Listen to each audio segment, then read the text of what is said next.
Buenas noches, una nueva emisión de Ganando el Sistema. ¿Nunca se preguntaron por qué en Argentina hay pobreza? Ya que aún con la pésima distribución del ingreso no se justifica en absoluto que haya indigentes, millones de pobres. No hay una explicación seria para eso. Quizás debamos buscar las causas en que, salvo en periodos excepcionales, jamás hemos manejado la economía, nunca hemos sido dueños de nuestras propias decisiones, en absoluto hemos disfrutado de los inmensos recursos que poseemos. Nuestra clase dirigente, después de Caseros, ha establecido un sistema económico basado en que el Estado solo debe cubrir cuestiones esenciales: seguridad, salud básica e instrucción. La actividad productiva es responsabilidad de la actividad privada. Vamos a analizar cómo se comportó esa actividad privada. Cuando se establece el modelo agroexportador, se cimenta fundamentalmente en el consumo externo. Por lo tanto, la alimentación se basa en aquello que puede ser exportable, y la sociedad común debe adaptarse a ello. Entonces aparecen las dos Argentinas: la de la Pampa húmeda, poblada con esa inmigración europea que vive de la exportación, y la Argentina profunda, que sigue en ese letargo cuasi colonial, la colonización que vino desde el Pacífico a través de Chile a Cuyo, o al del Alto Perú al noroeste. Se plantea el primer enfrentamiento entre la España que dominaba el Pacífico e Inglaterra, cuyo epicentro era el Atlántico, y cuya base de operaciones de Inglaterra era Río de Janeiro para toda América. Inglaterra ya nos había invadido 6 veces a mediados del siglo XIX. Conocía el territorio mejor que nosotros y la idiosincrasia de los argentinos como nadie. En su división internacional del trabajo sabía que estas pampas eran las proveedoras de cereales y carnes para el imperio. La guerra contra el Paraguay les demostró que la que se opuso a ella fue la Argentina profunda. Por lo tanto, había que neutralizarla. En un territorio escasamente poblado, inyectando población foránea en cantidad, cambiaron completamente las reglas de juego. Observemos los cambios en los primeros 3 censos. Yo voy a dar unos pequeños datos, no demasiado complicados, y después van unas plaquitas con estos datos para que la tengan presente.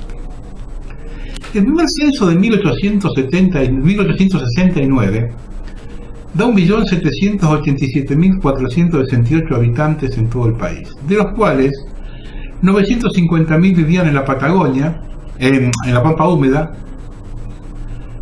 460.000 en el noroeste, 177.000 en el noreste, 179.000 en Cuyo y 21.000 en la Patagonia. Esto significaba que la Pampa húmeda 53,15, noroeste 25,74, noreste 9,92, Cuyo 10,02 y la Patagonia, 1,18. El segundo censo es el de 1895, ya con la inmigración, da 4.045.811 habitantes, de 1.187.000 pasa a 4.045. Y ya la Pampa húmeda tiene 2.742.000, es decir, 67,68. De 53,15 pasó a 67,68. El noroeste 704,635 bajó del 25,74 al 17,42. El noreste 711 bajó de 9,92 a 7,11, 288.000 habitantes. Cuyo 281 bajó de 10,02 a 6,96, y el la Patagonia quedó más o menos igual, 28.732,071.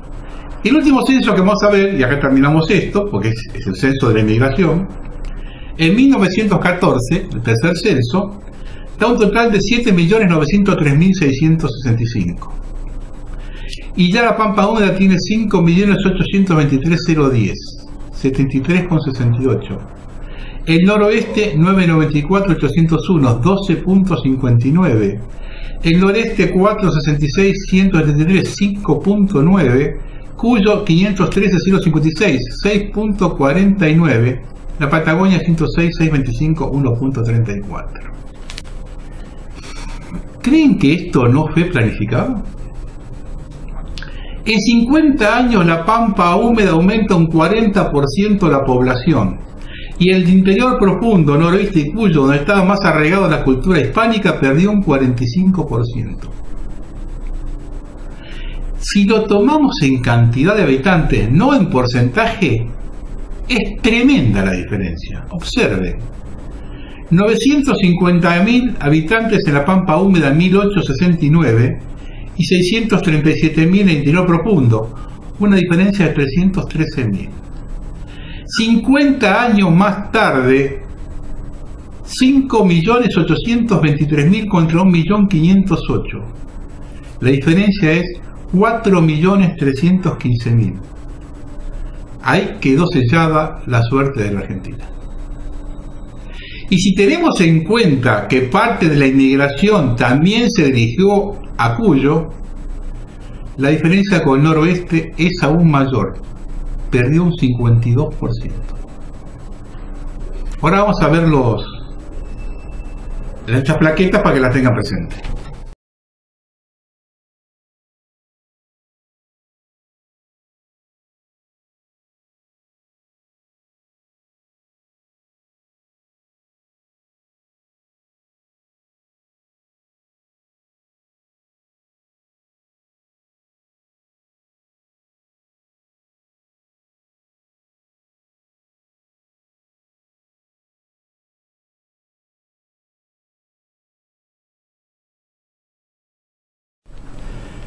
Este cambio estructural cambió para siempre la Argentina. La sociedad rural que agrupaba a los terratenientes de la pampa húmeda y los frigoríficos ingleses comenzaron a dar las directivas por la cual debía regirse el país, y se apropiaron de los recursos naturales de la Argentina profunda sin dar nada a cambio. El elemento que facilitó este cambio en la estructura productiva fue el ferrocarril. Aquí tenemos a la vista cómo se mueve la actividad privada cuando el Estado permanece ausente, tal como lo proclaman los liberales. Los ingleses construyeron el ferrocarril basado en el saqueo, de forma tal que se estableció un sistema radial donde todos los rieles convergían en los puertos de Rosario, Buenos Aires y Bahía Blanca, al punto tal que primero se construye el ramal Rosario-Córdoba y más tarde el de Buenos Aires-Rosario. El Estado tuvo que tomar a su cargo el tendido para unir las ciudades que habían quedado fuera del sistema. De hecho, el primer ramal de ferrocarril Belgrano es el de Córdoba a Tucumán. El trazado ferroviario llevado adelante por los ingleses es la institucionalización del saqueo. Como parte integrante del Imperio Británico, nuestra función era producir cereales que se exportaban en bolsas fabricadas en la India, por ejemplo, y una forma de pulverizar los proyectos industriales eran las tarifas ferroviarias. Costaba más el flete de Córdoba a Tucumán que el de Tucumán a Buenos Aires. De ese modo liquidaron los molinos cordobeses. Cuando el algodón del Chaco atentaba contra el precio internacional, se negaron a transportarlo. No nos olvidemos que el conflicto en la Patagonia en la década del 20 comienza por la baja en el precio de la lana, pérdidas que transfirieron a los obreros. Las penas son de nosotros, las vaquitas son ajenas, decía Don Natán. El más grande escarnio de Inglaterra hacia la Argentina fue la forestal. Nuestro país recién saldrá adelante cuando se lave esa infamia. Hay muchos que critican a la gente que votó a Perón en 1946. El candidato a vicepresidente por Unión Democrática, una de las primeras bolsas de gato de la política, era Enrique Mosca, quien fue el gobernador de Santa Fe, que uniformó y dio logística a la famosa Gendarmería Volante, que tuvo a su cargo la más feroz represión en la forestal. ¿Era él quien había que votar? Esa es la matriz productiva de la Argentina establecida después de Caseros.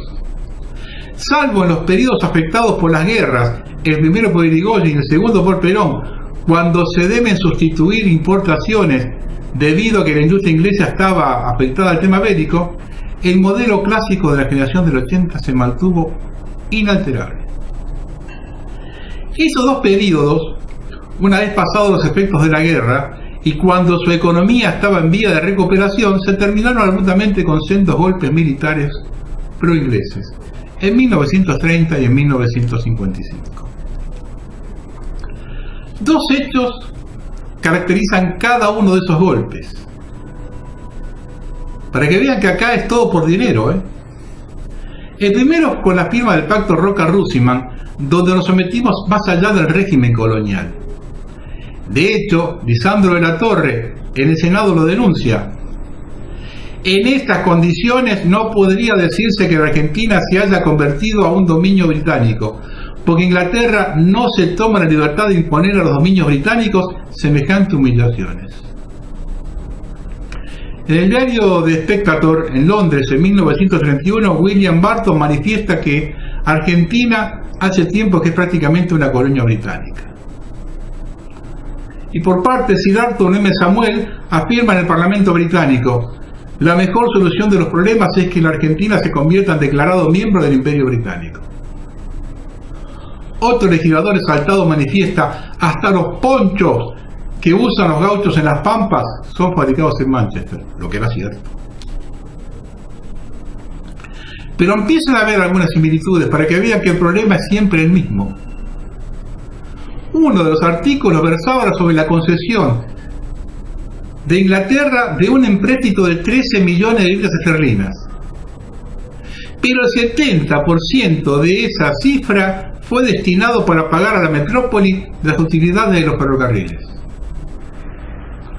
Más o menos como el de la Baring que firmó Rivadavia, o el megacanje de la Rúa.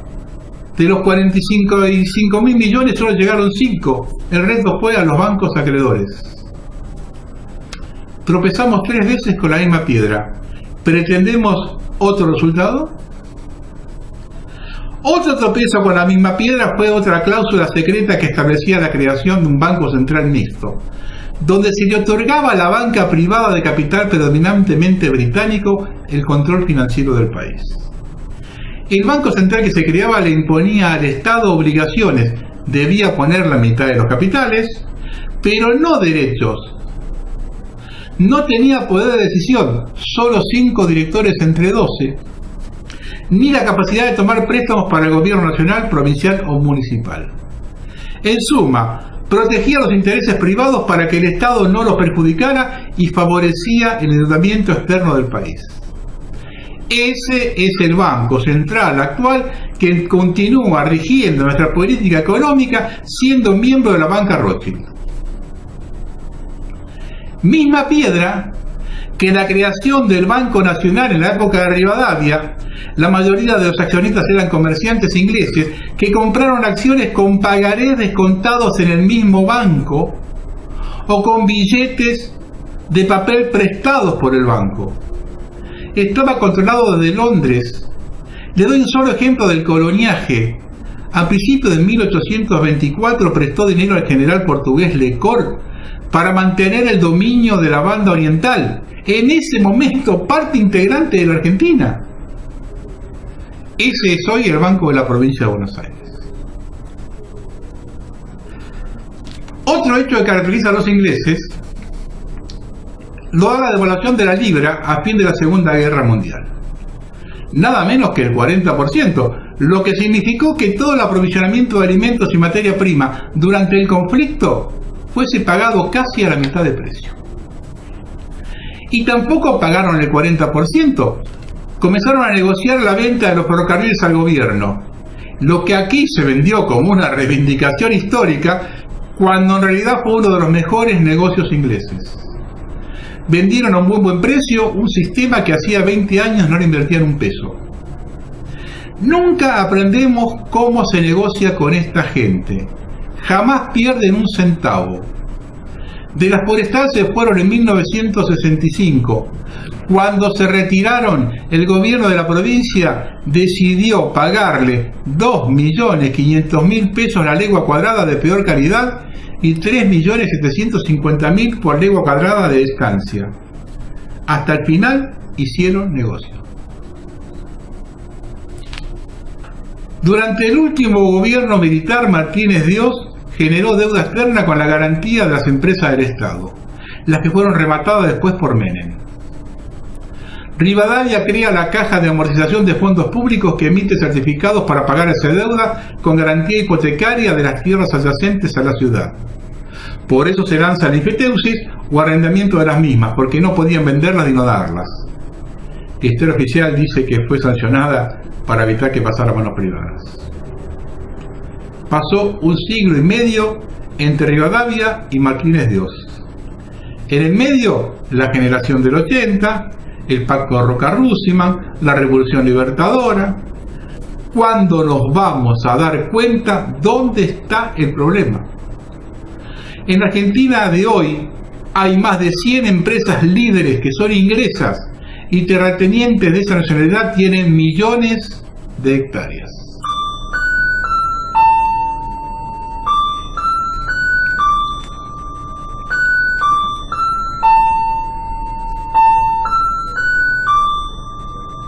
Otro hecho nos lo da Lisandro de la Torre, liberal confeso, quien dijo lo siguiente y tiene actualidad hoy. Textual: el peligro comunista es un pretexto, es el ropaje con que se visten los que saben que no pueden contar con las fuerzas populares para conservar el gobierno y se agarran del anticomunismo como una tabla de salvación. Bajo esa bandera se pueden cometer toda clase de excesos y quedarse con el gobierno sin votos. No aprendemos nunca, ¿eh? Dentro del esquema de generación del 80 que reivindica el gobierno actual, somos proveedores de granos y minerales sin valor agregado. Economía recontra primaria.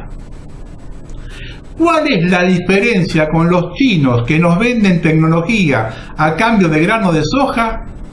Con el comercio inglés durante la gestión de Rivadavia, por la cual se exportaban 30 cueros, que era el valor de un par de zapatos importados. Entre ambos casos hay 200 años. ¿Cuál es la diferencia del tesoro que entregó el virrey Sobremonte a los ingleses en 1806 con el envío de 11 toneladas de oro enviadas por el virrey Macri a Londres este año? Los argentinos ya estamos rayando la estupidez humana en su más cruda expresión. ¿Se creen que en el exterior no toman en cuenta que enviamos oro al país que nos robó territorio y que nos invadió 8 veces? Ese doble discurso de los argentinos lo único que logra es que no nos tomen en serio como país y nos tomen en serio para el saqueo. Nuestra conducta es consecuente con la de que nos vienen a robar. Lo estamos abriendo a la puerta de casa a un violador archiconocido y después lloramos por los rincones con canciones de protesta. En el siglo XXI todas las potencias compran oro y nosotros permitimos que se lo lleven y en algunos casos les pagamos por eso. Somos tan vivos que nos reímos del gol de Maradona con la mano a los ingleses sin darnos cuenta que ya se lo cobraron montones de veces.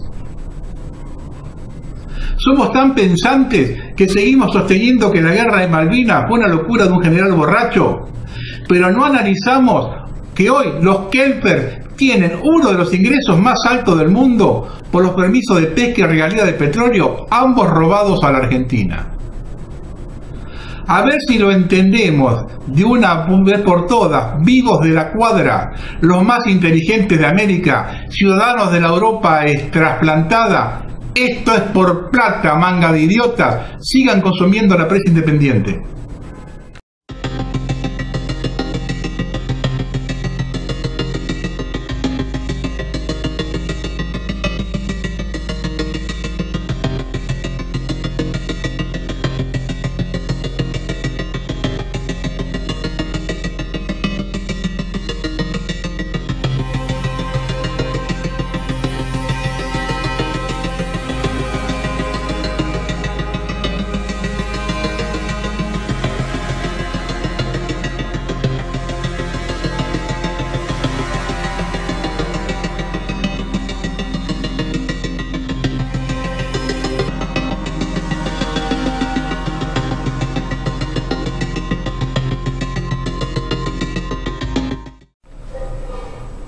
Los argentinos siempre le dieron la espalda a América, éramos superiores.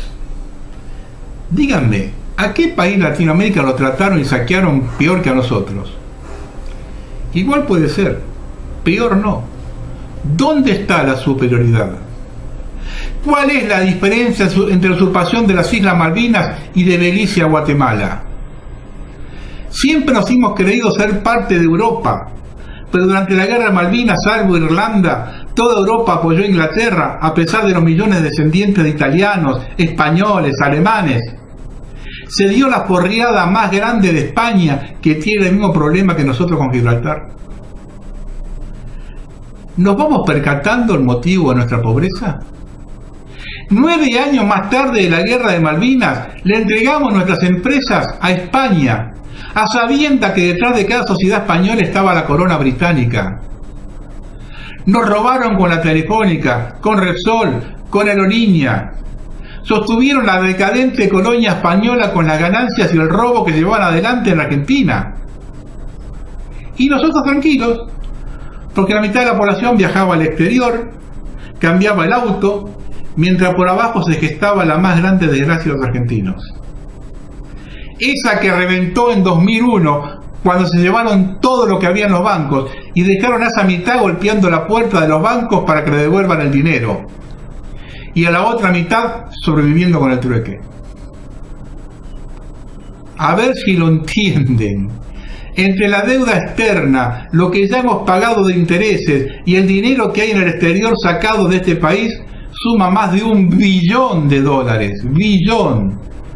Me dicen, ¿qué país se sobrepone a esa sangría en 40 años? ¿Todavía no se dan cuenta por qué nos volvimos pobres? Y seguimos creyendo a estos traidores que nos gobiernan cuando nos explican por qué somos pobres. Y nos dicen que no hay trabajo genuino, que nadie invierte. Les voy a decir una cosa, mangas de atorrantes. En 1970 nadie sabía lo que costaba $1 y teníamos un 5% de desocupación real y un 3% de pobreza. El 90% de lo que consumíamos era de producción nacional. Teníamos 45.000 kilómetros de ferrocarriles funcionando, nuestra propia marina mercante y fluvial, nuestras propias líneas aéreas, autoabastecidos de petróleo y gas, y veraneábamos en otro país y nadie se sentía frustrado. Podrán engañar a la gente joven, pero no a nosotros. Los políticos hicieron mierda del país, liberando guerrilleros presos sin que hasta hoy se hagan cargo los que están vivos todavía que votaron esa ley. Y los militares que apagaron el incendio con nafta. Y a partir de 1983, lo peor de la historia argentina, la más infame plaga de langostas, se hizo cargo para destruir lo que había quedado. Y ahora nos vienen a decir que quieren cambiar la historia y sin ponerse colorado.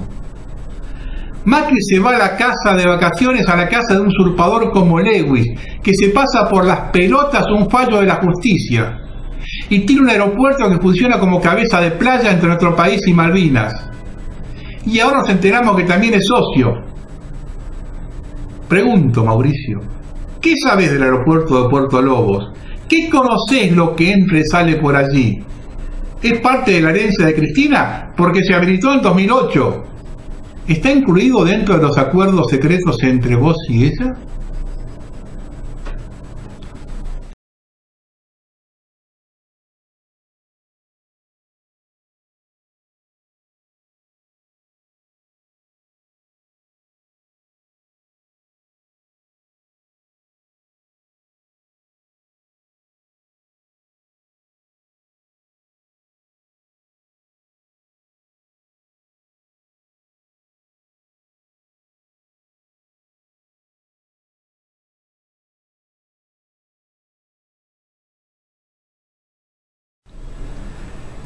Lewis debería explicar por qué él tiene ese aeropuerto allí y no Pera en el Bolsón o Esquel, que es su lugar de residencia.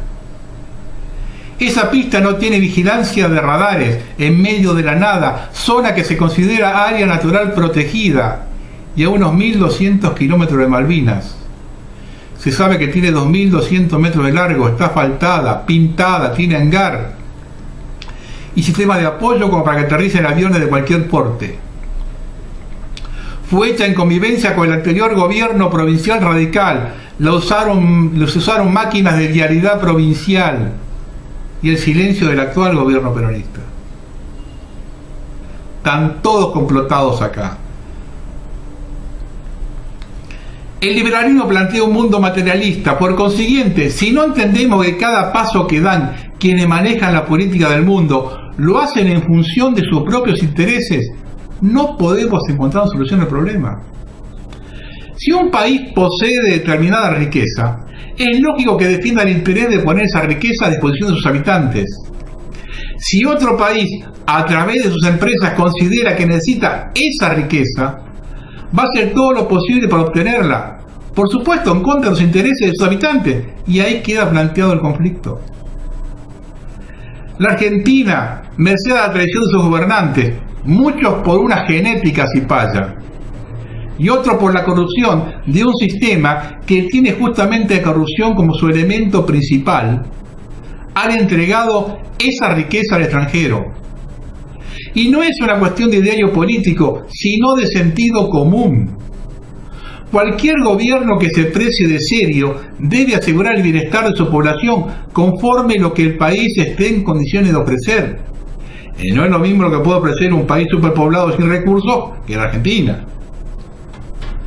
Una vez que esté cubierto las necesidades, debemos abrirnos al mundo con el criterio de saber lo que el mundo necesita y podemos ofrecer que sea mejor para la economía de la nación en general.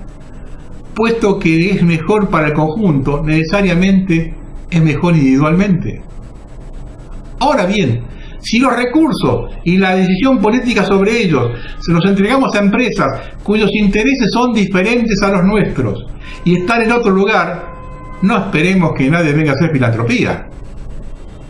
Cada cual es dueño de lo que puede defender. Si nosotros no tenemos capacidad física, material o espiritual para defender nuestros intereses, no esperemos otros resultados que los actuales.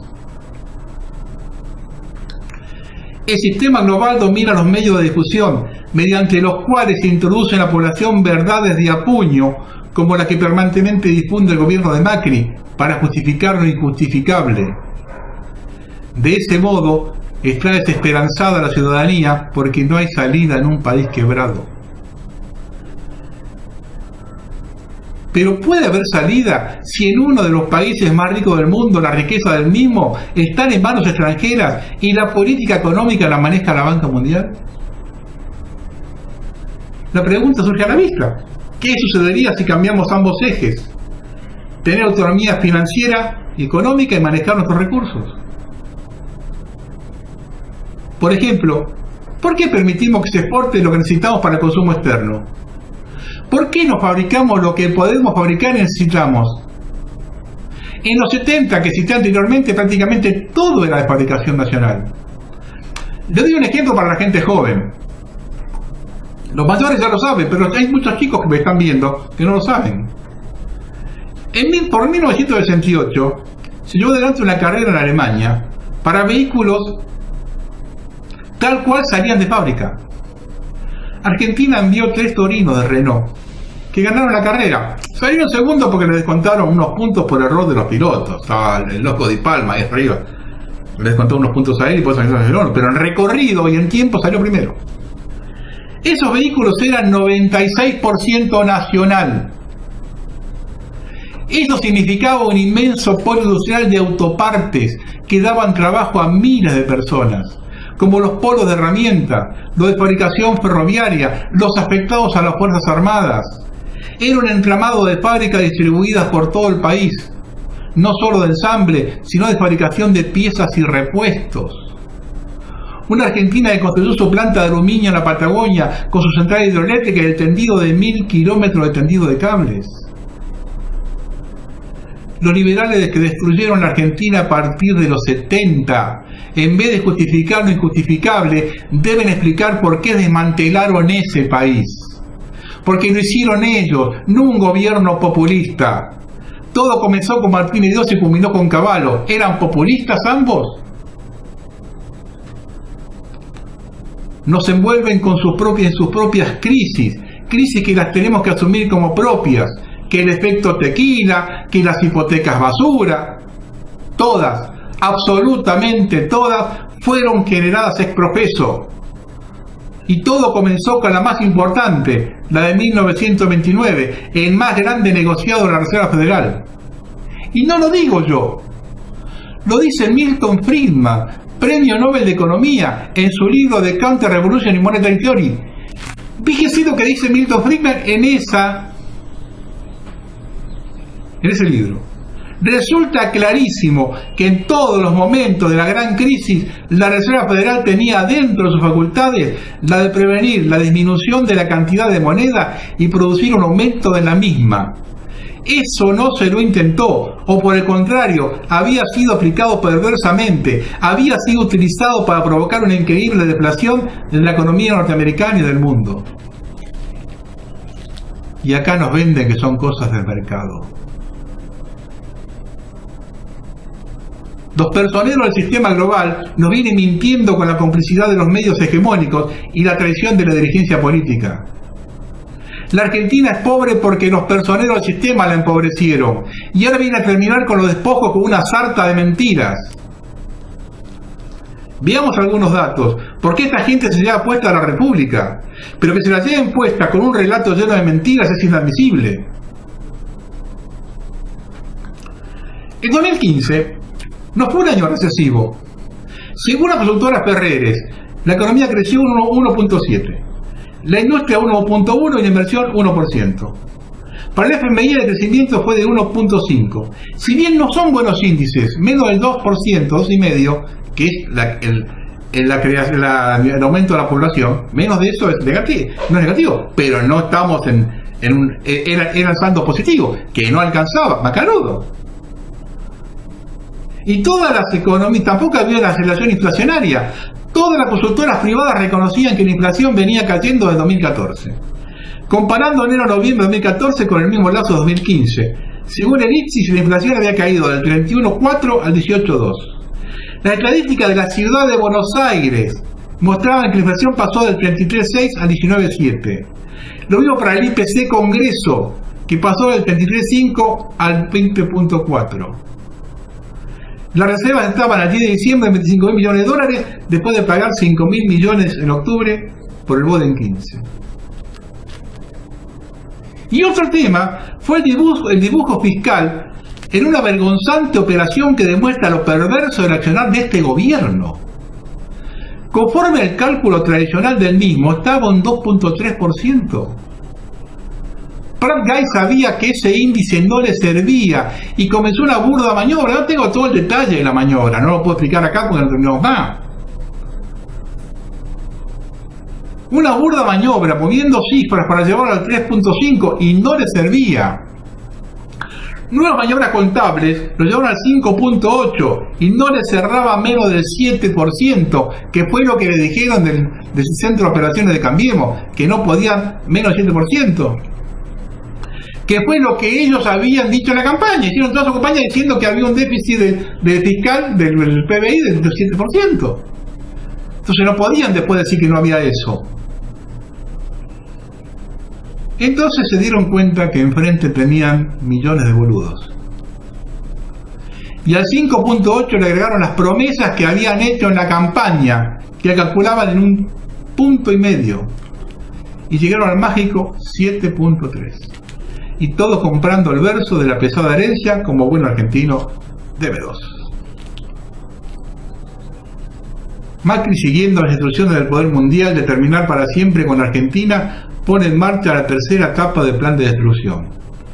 La primera con Martínez Dios en un golpe militar, la segunda con Cavallo un golpe de mercado, inaugurando la cuarta década infame.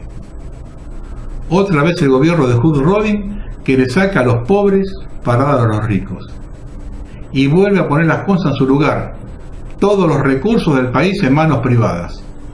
¿Le queda alguna duda por qué no somos pobres? Pero también inaugura un régimen, como fue llamado el de la generación del 80, Que caiga el gobierno, pero no el régimen, dijo Roca.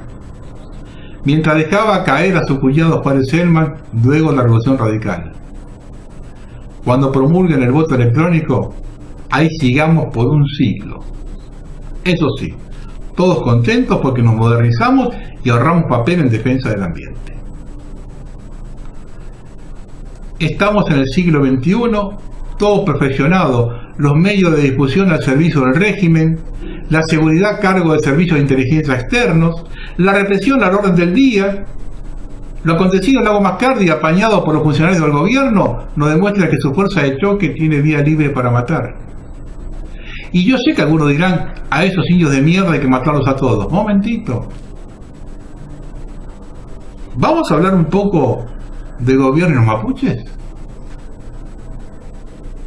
Estos días sacaron a pasear a Gabriela Michetti por los medios de difusión oficiales, los que consumen el electorado macrista, y muchos que consumen también, que dicen hablar mal del gobierno.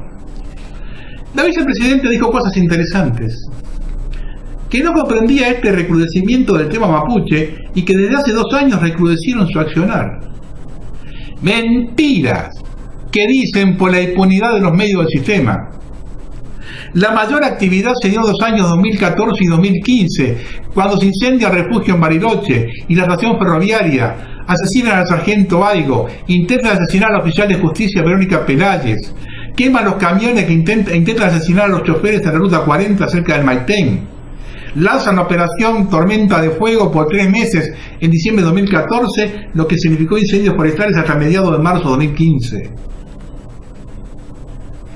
Todos los dirigentes de Sigamos deben una explicación pública acerca por qué ocultaron todo lo que he mencionado.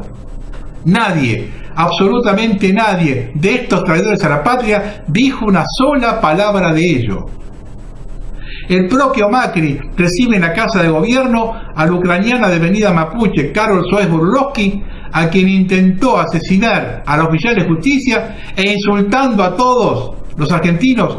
Macri la llama arcoíris. ¿De dónde sacan que recrudeció el tema mapuche con ustedes?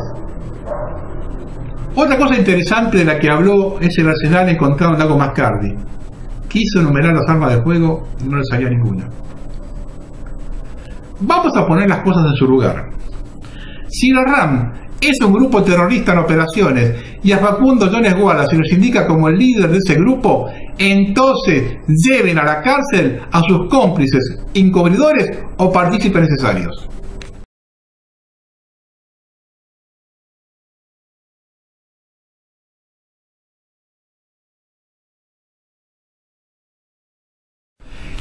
Si ni siquiera nos nombran a estos, es porque son cómplices, todos parte del plan liberal marxista. Ahora se comprende el silencio durante 2014 y 2015. A la fuerza de seguridad les repito lo que manifesté hace algunos programas. Hasta ahora vienen zafando, porque el gobierno puede pilotear lo de Maldonado y Rafael Nahuel, debido a que los medios demonizan a las víctimas. Pero cuando la voz decía pegarle a desocupados, gente con hambre o jubilados, van a quedar pegados como quedaron pegados los que hicieron el trabajo sucio en los 70, o asesinados como el coronel Varela después de la represión en la Patagonia, la década del 20. Después de todo, ¿por qué no van a tropezar ustedes con la misma piedra? Le bajaron 43 en Salta de un saque y no reaccionaron. A mí me podrían insultar, tratarme de que se les ocurra, pero no como vidrio. Los que quedaron conformes con la autopsia de Maldonado, vean este pequeño video. Pero yo insisto, ojo que los mapuches en el caso de Maldonado no dijeron la verdad. Aclaro algo. Mintieron, No digas mintieron. Bueno, te voy a contestar como Bueno, forense. ¿Sabés lo que hace Estados Unidos, que es un país serio en ciencias forenses, cuando un loco como yo aparece en una TV y dice, el cuerpo no estuvo 70 días, no estuvo ni 40 días ni 30 días? ¿Sabés lo que hace? Hace muy sencillo. morgue sí, deme un cadáver de 28 años. Lo llevan al Agua del Sur, lo meten en el Agua del Sur y lo dejan estacionado la cantidad de tiempo, porque no hay libro de medicina forense que garantice la putrefacción de un cadáver en las características del cuerpo de Maldonado. 55 peritos que lo firmaron. Pero 55 peritos que a los cuales se los extorsionó y se los amenazó previamente. El juez, que el que abría la boca... No, perdóname. Es una discusión. Yo sobre periodismo no discuto, a mí sobre el Poder Judicial no vengas a discutirme. Yo te aclaro una cosa. No es una discusión zanjada. Los peritos de la familia Maldonado. Pero perdóname, te pregunto, hace falta que te recuerde que la pericia de Nisman solamente 3 dementes no la firmaron. Eso ya está zanjado.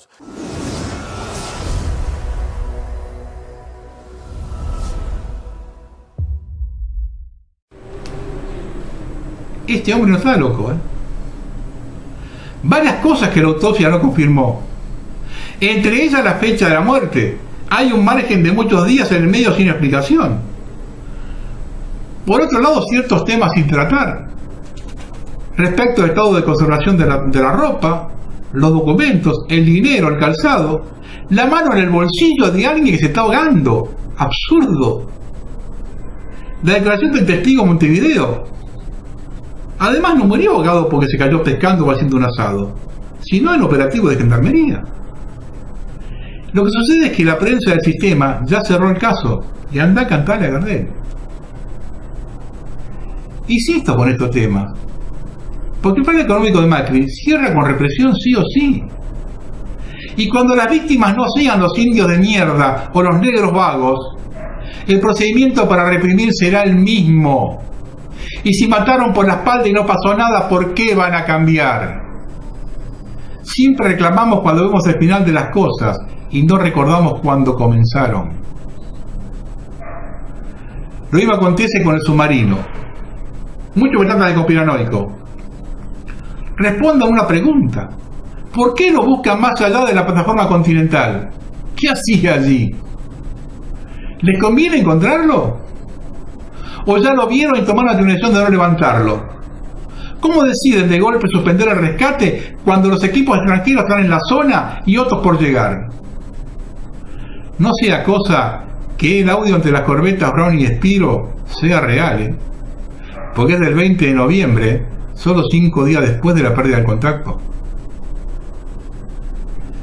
Si somos conspiranoicos, se debe al silencio y la mentira de un gobierno que los decreta como muertos y no coloca la bandera media asta. Cuando se observan los hechos a la distancia, se tiene más claridad para analizarlos y se encuentra la relación entre ellos. Cosas que parecen absurdas comienzan a tener sentido. Ya lo dijo Maquiavelo hace 500 años. Debes crear un enemigo para que reprimido aumente tu prestigio. Con el tema mapuche llama la atención que durante el gobierno anterior, que fue más permeable y tolerante para su accionar, se hayan producido los peores actos de terrorismo y con este de derecha, supuestamente, ideológicamente las antípodas, se haya mantenido en calma. Las antípodas no significa que no estén cada uno en un vértice del mismo plan. Pacto liberal marxista. Porque las acusaciones de terroristas con que acusan los funcionarios del gobierno corresponden a hechos de 2013 al 2015, ocultados por las autoridades, tanto anteriores como actuales, con la protección de la prensa del sistema. Al punto tal que muestran la foto del refugio incendiado en Bariloche como actual, cuando aconteció en 2014. El enemigo creado está ahí y hay que combatirlo. Entonces se mira un regimiento de 130 gendarmes armados hasta los dientes a desalojar una ruta cortada por 7 personas desarmadas. Y al grupo selecto de los albatros a desalojar 20 usurpadores armados con piedras. Demasiado burdo el guión, ¿no?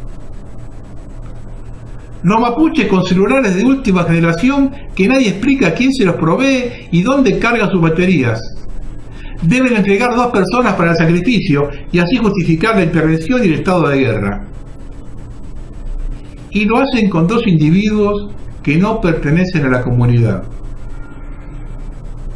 un trotamundo defensor de causas perdidas y un joven laburante defensor de las mismas causas. Qué casualidad, ¿no? Y encima en este sainete criollo, la madre de este último chico acusando al resto de haberle lavado la cabeza a su hijo, lo que debe ser cierto. Quien ha viajado y conoce a esta gente sabe que estos revoltosos colaboracionistas no tienen nada que ver con la comunidad. Pero se vende y la girada compra. ¿Y quién se beneficia con esto? Lo primero es que se ha instalado en la población la lucha por la tierra. Y el primer perjudicado es la Argentina, que no es dueña de la misma. Ya que por un lado la reclaman comunidades aborígenes, apoyadas por las organizaciones internacionales del planeta. Y por el otro la poseen terratenientes europeos muy vinculados a Gran Bretaña. Es decir, la posesión del territorio no pasa por Argentina. De allí a la República Andina hay un paso. Si tenemos en cuenta que dentro de este movimiento de pinches, Chile funciona a pleno el grupo terrorista RAM, que está confirmado su relación con la FARC y Sendero Luminoso. Yo lo he denunciado en 2015 con nombre y apellido a los mapuches que viajaron a Colombia para el adiestramiento, y que todos los grupos terroristas del planeta tienen su sede en Londres, también denunciado en este programa hace 3 años. Hay que ser muy ingenuo para no darse cuenta por dónde viene la mano. El gobierno actual actúa en consecuencia, colocó en la primera plana que existe un conflicto por la tierra de un grupo de activistas al que la prensa del sistema potencia para que los millones de progres educados con los cambios en la educación promovidos por el presidente abogado defensor de Roberto Santucho en 1985 avalen y reclamen. Pacto liberal marxista al palo. En el medio de todo esto desaparece Lara San Juan, que viene a desnudar la falencia estructural de las Fuerzas Armadas inexistentes, acusaciones de falta de mantenimiento de la nave y de capacitación de su tripulación. Si esto es mentira, no importa, los medios del sistema ya lo instalaron. Si nos dieron con torpedos solo los que estamos fuera del sistema, lo diremos, y los atarán de conspiranoicos, porque para millones de argentinos solo vale lo que diga Clarín y La Nación. Como un hecho colateral, la población se va acostumbrando a convivir con tropas de otros países, que los ingleses nos ayudaron a buscarlo, e inclusive tropas en lugares no afectados a la búsqueda, como Bariloche por el G20. Es decir, la Patagonia se internacionaliza.